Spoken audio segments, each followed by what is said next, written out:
So let's talk about three different causes of anxiety. The first cause of anxiety is when something needs to be done in our life, but we're procrastinating or avoiding doing it. So we haven't addressed that thing yet. Or there's something that needs to be communicated. We need to get something off our chest. We need to have a conversation. But again, we're avoiding having that. And so this type of anxiety is actually useful. It shouldn't be pathologized, and it's something we should really lean into because that's our inner guidance sort of directing us as to what we should be doing in our life. And usually when we do this thing, we feel this overwhelming relief as we are, basically relieved from that form of anxiety.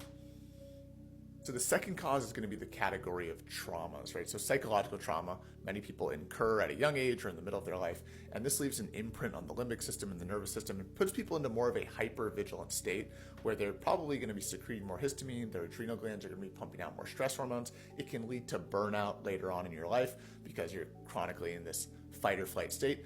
But if we were to look on the positive side of this can be the hero's journey for some people, where they have to find a way to transcend this thing that happened to them, that occurred to them. And so it can lead to breathwork therapy, psychedelic therapy, nervous system retraining, traditional talk therapy. They can go on to teach people and look after people who have had similar things happen to them. And so it does lead, to a journey of transformation for some people who want to take that on. Then we have the chemical traumas, the environmental exposures like mold. So in terms of chemical traumas, a compound like mercury can be super volatile for people, can put people in a very hypervigilant state.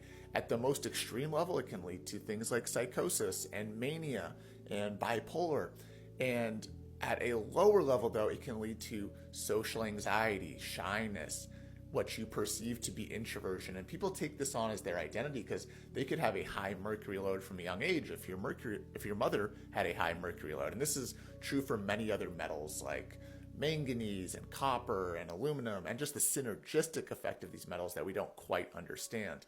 Mold is another one where some of the people with the worst anxiety, crawl out of your skin anxiety, are being exposed to mold currently, or they're coming out of a really intense mold exposure. This is what I experienced, and I was in a really water damaged apartment, and I just had this 8 or 9 out of 10 anxiety all the time for like a year and a half.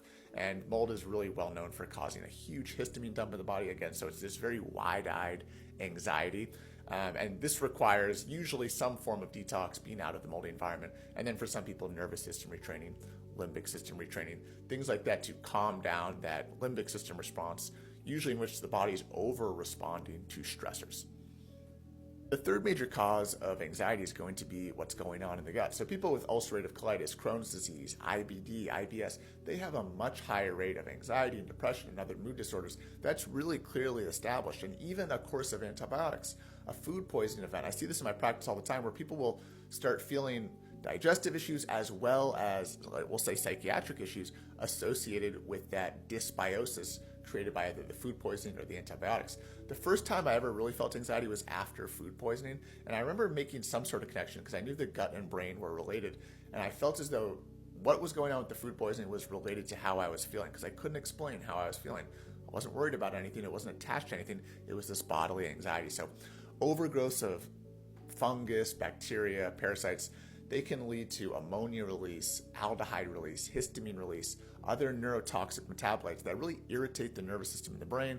It can lead to, again, this bodily anxiety, but also looping thoughts, racing thoughts. And so this can go on for a long time with people if they're eating processed foods, food allergens, a lot of sugar from a very young age. And so it becomes pathologized as this person is an anxious person. They have an anxiety disorder. This can lead to introverted behavior, shyness, again, social anxiety, wanting to just be secluded and reclusive, and then also just generalized anxiety, depression disorders. So this is something that can be addressed, right? There's the GI map, the organic acids test, but oftentimes these people have digestive issues that can be addressed even without doing those tests. Another big thing we see with women especially is going to be high estrogen recirculation due to high beta-glucuronidase in the gut, which is created by pathogenic bacteria.